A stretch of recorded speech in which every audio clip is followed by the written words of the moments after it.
I think Jonathan Taylor could be a top 3 back, if not the number 1 back. But I'm talking about bar for bar, when everything is working. Let's say that these guys are set up on the. Let's say if Jonathan Taylor was on the Eagles. Do you think they have better or worse seasons than what Saquon's having right now when they're fully healthy, like Saquon has been? What about my love? Wasn't it enough? Just let me know so I can... Jonathan Taylor went freaking hog wild crazy this past weekend, and just another evaluation of ours, even though it hurts, not Jalen Hurts, even though it hurts us to say this, and it especially hurts Sora to say this because he's a Florida fan. We knew that Anthony Richardson was not going to be that guy.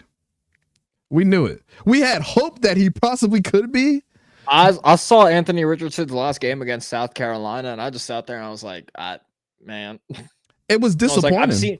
I've seen it on the tape. I've seen it on all 22. I've seen it not at the Senior Bowl, but like Pro Day, Combine. I've seen it in person. I've seen it everywhere, man. Yeah. He's got that talent, man, but I thought incredibly frustrating. Him going to Shane Steichen was perfect. I was like, he's in a good situation to get that shit like polished up. It just hasn't happened. Yeah. Well, it hasn't happened. You know, Anthony Richardson has been playing better. I will give him that. He has been playing better. But I still think that he's a glorified backup. I think that when he looks good, he looks okay. When he looks bad, he looks really bad. Jonathan Taylor had 29 carries for 218 yards and 3 touchdowns last week, and pretty much carried the Colts to victory. We've been saying for years, if Jonathan Taylor was healthy, he would be a top back in the NFL. But he's been on our top list. He's been on and off, and the only reason why he's been off is because of injuries. Yeah. Again, we're looking at one of the best running backs of all time in college that came over. And it's just a shame he came over before NIL hit, because I believe he would have stayed and broke that record. He only needed like 400 more yards.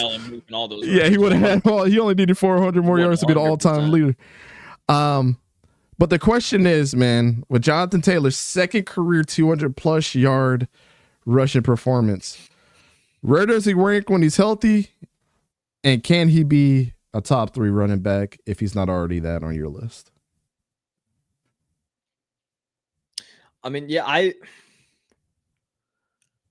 definitely think he can be a top 3 running back. I think at most, the way that the season goes through is top 5. Just because, again, we've had as it shows right there, second career 200 plus. But then there are some games where he just comes out flat. Texans, 48 yards. Granted, he had that touchdown as well. But, the Lions, only 11 attempts, 35 yards, 0 touchdowns. Vikings, 13 attempts, 48 yards. It's when he gets carried a lot. Most of the times when he reaches over 100 or 200 is when he gets carried, fed the ball a lot. Bears, 23, 110. Steelers, 21, 88 yards. Texans, again, 20, 105. Titans, 29 attempts, 218 yards. The week before with the Broncos, he had 22, 107. So when he gets the ball fed a lot is when you see it really kind of spark through, because he's only averaged 4.8 yards throughout this entirety of the season. Yep. He's only averaged over 5 3 times. So, yes, when he is healthy, I would say top 5. His stats are great. He's a really strong running back. He's a really good running back. It's just injury history does worry it. Again, 2020, only missed 1 game, COVID-19. We won't count that. But did miss 1 with a knee injury. Sustained rib injury in 2021. 6 games due to ankle injuries, 2022. 2023, 3 games due to a thumb. Like, he hurt his ankle twice, actually, last year, I believe. So it's just... Yep. If this dude can stay healthy, then yes, absolutely amazing. My only problem is outside of, because, you know, we disagree with Michael Pittman a lot. Correct. We disagree with Michael Pittman a lot. You definitely. I think he's a number 2 wide receiver. You think he's a number 1 on any other team? I still think that he could be a number 1 on a couple of teams. But yeah, take what you want. Not the strongest wide receiver room. So really, how much is it, or how much does his, you know, does he shine with the more carries that he gets when he's averaging, when he gets like 20 plus carries in a game, versus obviously then showing that you are not passing the ball a lot. That's where my take stands of it. Yeah. And just really sustain once, you know, better weapons are in the receiver room. I believe situations do matter a lot, right? I think and in Jonathan Taylor's case, and I think it's just with any human aspect, I'm not saying that he's like this. I'm just saying the fact that, like, there could be some writing on the wall for a player to have said this, or not said this, but have thought this at one point in time, right? Let's say his ankle injury. Yeah, doctor diagnosed you, high ankle sprain. No running back likes to play with that. But you feel like, man, if I get this taped up, I'll play through little ankle things all the time, even sprains. I can go out there and help my team. Let's say that the Colts are an 8-win team and they're vying for the number 1 spot in the AFC South right now. The game that Jonathan Taylor would think to sit out, do you think he's playing more in that game than where they are right now? Absolutely. I think he's going to suffer through it a little bit more. And yeah, everything that you said is true. When he gets 18 plus carries, he's a better running back. He's a locomotive. He's an old school kind of guy that, you know, is not going to break open in the space unless he's feeling more comfortable. Or it's like a chess match, man. The more looks that you get somewhere, the more things that are being adjusted on, they adjust to you too. And sometimes when you adjust too much, you find somewhere that gets broken, right? It's just like that nail that you keep twisting, and it strips the whole mechanism. It's going to break wide open at one point, man. And that's how Jonathan Taylor is. Terrifying analogy that you've just given. Oh, I know. But at the end of the day, what I'm trying to say is, like, how much is where Jonathan Taylor is like, man, the Colts suck, and I'm not going to give everything to this organization, and I'd rather do it on another team, which would be shitty on his part, but like I can kind of see where he's coming from. He has asked for trade before his contract. Correct. He did when that whole like running back strike was going on. He did ask for that as well. Right. I think Jonathan Taylor could be a top 3 back, if not the number 1 back, based off of his skill set and his talent. Because I think the top 3 backs when they're healthy is Christian McCaffrey, Jonathan Taylor, and Nick Chubb. Any disagreements there? I mean, we can look at Saquon Giro right now and say that he could be put in there. But I'm talking about bar for bar, when everything is working. Let's say that these guys are set up on the. Let's say if Jonathan Taylor was on the Eagles, if Nick Chubb was on the Eagles, if Christian McCaffrey was on the Eagles, do you think they have better or worse seasons than what Saquon's having right now when they're fully healthy, like Saquon has been?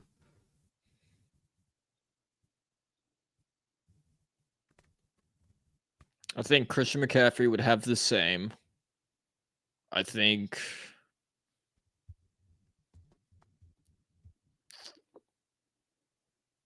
Nick Chubb would have. I think Nick Chubb and Jonathan Taylor would have less.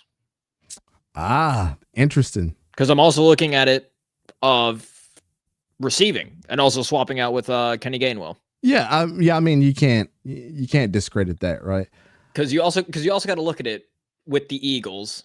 of Kenny Gainwell is in for blocking assignments as well. The majority of the times that he's in for blocking assignments. Sub Landon over on TikTok. I agree with you. I think Christian McCaffrey has on par the same season with what Saquon's doing. I think Jonathan Taylor and Nick Chubb would have better rushing performances because they're not two catching backs. They're not going to, I mean, Jonathan Taylor can. I think it would be interesting. I think it'd be really interesting because in open space, Jonathan Taylor's up there with the best of them, even though he's a big guy. Nick Chubb's just going to run you over and run tough the whole time. Yeah. But I still think that those three guys are still the top guys in the NFL, bar none. In my book, excluding what Saquon's year has been like this year. People might feel differently, but I just think, when healthy, what did Cam Newton say about Bo Nix? When in rhythm, there's nobody better than Bo Nix. You said that off topic somewhat, but you see that video of Cam Newton and Tim Tebow like playing pickleball? Yeah. Yeah, I was like, what the fuck is this shit? VL Favor says Peyton and Sayers were a special deal. That would be like JT and Saquon on the same team. I don't even want to think about that. I already heard the Myles Garrett rumors, him wanting to come to Philadelphia. Him and Jalen Carter together. Oh my Lord. Jalen Carter, Nolan Smith. Man, that would be nasty, nasty work. Watch out for Gibbs now that he's going to get 20 touches a game with Montgomery being out. Yeah, it's like Gibbs and Montgomery on steroids. Yeah, I mean, I do like Jahmyr Gibbs and I do like David Montgomery, and I've been saying for the longest time that David Montgomery has not been getting his just due when he's been healthy. I think he's been an absolute game changer for them, and I hate that people just discredit him because Jahmyr Gibbs is on the same squad as him. You know what I'm saying? I think it's disingenuous to how good that he can be. But again, if you take them away and put them on just the team by themselves, we've seen David Montgomery play for the sucky ass Bears for a long time. Also riddled with injury. Yep. Riddled with injuries.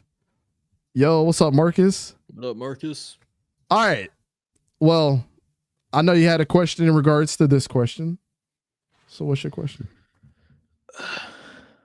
Yeah, I mean, I kind of alluded to it a little bit earlier, but right now, Jonathan Taylor, clearly number one weapon on the Colts. And from your perspective of Michael Pittman not being a true number one wide receiver, so we'll just go ahead and say that the Colts don't have a true number one wide receiver. Mm-hmm. When the Colts inevitably do get better weapons, is this going to sustain? Or is Jonathan Taylor going to continue needing those 20-plus carries to put up stats like this? That's a great question. Woo. I think they just need to complement each other, right? When I think about what the Colts are doing with Anthony Richardson, it's like you're trying to figure out if this guy can be a good quarterback while trying to incorporate a ailing Jonathan Taylor to bail you out of a lot of games. I'm on the other side of the coin thinking that there has to be a complement with Jonathan Taylor, and it might not even be another wide receiver. It might just be another good running back. And I agree with T-Bass was saying about, Montgomery and Jahmyr Gibbs. Maybe Jonathan Taylor needs his Jahmyr Gibbs. But except for Jahmyr Gibbs obviously being the number one, Jonathan Taylor needs to be the focal point, and another guy needs to break open on the other side of that. Maybe it's something like that. That's also another thing that Marcus also put that I'm going to add in a little bit as well to this. He thinks that Jonathan Taylor is going to sustain as long as AR is the quarterback. We agreeing with him there, Dante? That he's what? That he will sustain. He will keep putting up these stats numbers so long as AR is the quarterback. As long as he's healthy, yeah. I mean, you're forcing him into getting injured more because your quarterback's not able to perform. I mean, Jonathan Taylor, let's be honest, no running back in the NFL is going to run for 200 plus yards. every single game. This is only his second one in his career. Correct. So you hope that he sustains this moving forward.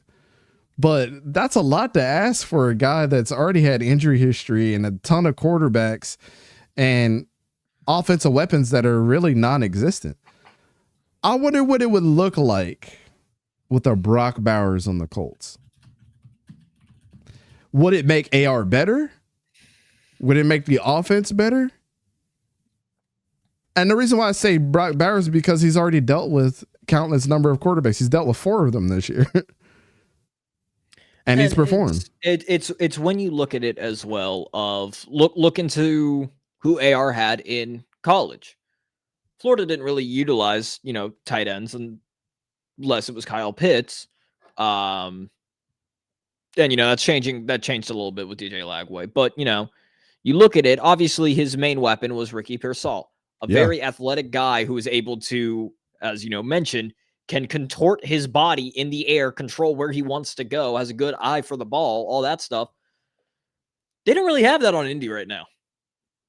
So, you kind of got to look at a guy for AR. You're kind of looking for a wide receiver with jump ball capabilities and who can be physical in the air. Yeah. So, you kind of look at who really is that. And obviously you don't have to answer this now because we're still, doing our research of that. But who really in the draft as of now is the same type as what a 𝗕𝗂𝘂𝘂𝗀𝗀 was for Anthony?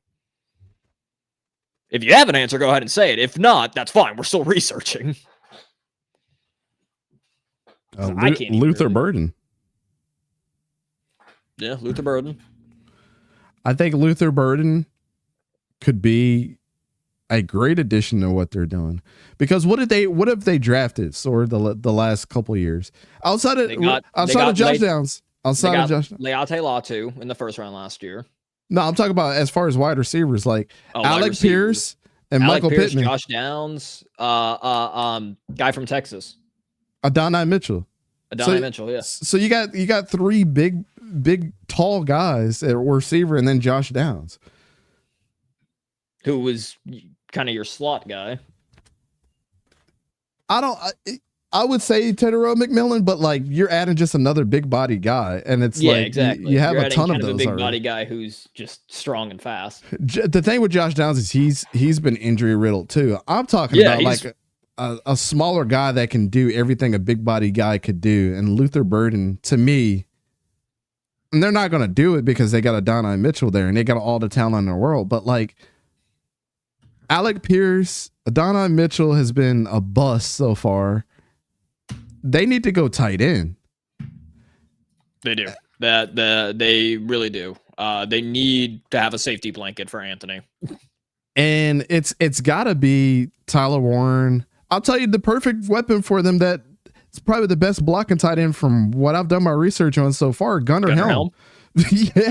Gunnar Helm is that dude, man. And they say we don't do our research. Yeah, I think Gunnar Helm is the way that he was putting Mason Graham on ice skates when they played Michigan. That's true. Tells you everything you need to know. I think he would be a great compliment to him, and he's that much of a downfield threat. It also exactly helps 𝗕𝗂𝘂𝘂𝗀𝗀𝗀 Latu in practice for that shit. And you got his teammate there, and Adonai Mitchell. Yeah. So you built their rapport with each other as well. I think you could definitely get a running back in this draft, and if you do go and get one to complement Jonathan Taylor, RJ Harvey from UCF. It's a great compliment to Jonathan Taylor. Well, Tyler Warren just won the Mackey. Pretty sure Tyler Warren just won the Mackey. Yeah, he won it a couple weeks ago. Oh, then why is Khalid talking about it now? Okay. Never mind then. Yeah, no, he's saying how he doesn't know how Fannin didn't win the Mackey Award. Which I understand. That's why I was like, was it today? No, that was nasty work too. Okay, sounds like I was like, I agree with that. Sounds like the right draft for the tight end is a quarterback's best friend. Absolutely. Maybe McMillan. We talked about that. Helm has been a massive safety blanket for years. Everyone will keep losing him in the shuffle. Facts. Need someone that could complement what they have. Yeah, I mean, I think we're all on the same page with the Colts. Like, if you're going to continue to support Anthony Richardson, then continuously try to handicap him with talent. Because, and especially like how we've talked about, like he's been looking better and better. And it goes, exactly with what I said at the beginning of the don't blame the organizations, be patient with it. It's not like this is a Josh Rosen situation where you're like, you're clearly just not the guy at all, like in the NFL at all. Yep. You're seeing slight progress, so it could just be a year 3 thing. Again, he was injured. You know what this reminds me of? It reminds me of exactly what happened with Carson Wentz when he went there. It's almost like what they did is they surrounded Carson Wentz with nothing but talent. And I said this when he went to the Colts. If he goes there and he does bad, it's his own fault. Damn fault. If Trevor Lawrence did bad with all the weapons there, it's his own fault. So that's something funny to do if he's the backup quarterback and for the Chiefs.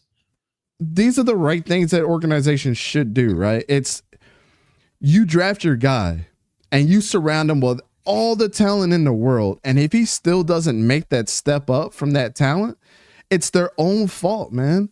And then you could go back and say it's a quarterback issue. But I think to go back to my question, that's what the Eagles did with Jalen Hurts, and it has not been his own damn fault. So yeah.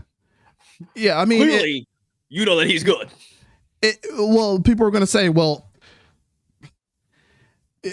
he's a system quarterback. Well, if the system is working and you're winning games, that's not such a bad thing because you surround them with the talent. That should be the baseline, is like be a system quarterback.